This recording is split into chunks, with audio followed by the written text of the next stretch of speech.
liter. Now, the new Fiats have a 1.4 liter. This is 10 times the size. Gary Wales, La Bestioni, the Beast. You got it, my friend. Thank you, David.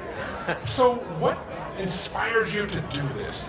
Well, actually, it was the original Beast of Turin that did it. It was a 1910 Fiat that in 1911 did 130 miles an hour in New York State one way with Felice Nazaro driving when they thought your face would blow off at 70 miles an hour.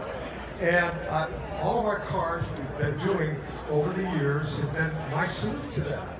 And they're all done on old, redundant fire trucks that we find in woods and in derelict condition, and we create mobile park.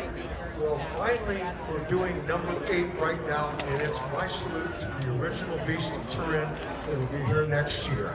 So keep your eyes working. We're going to do it, and I do it with my friend Andrea Saranda.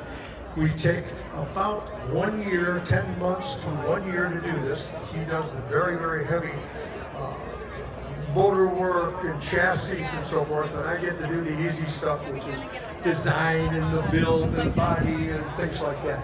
So anyhow, this is what we did, and we're saving these for posterity, because we all know that if you lose your history, you lose your soul as a nation. We're going to keep ours going as long as we can.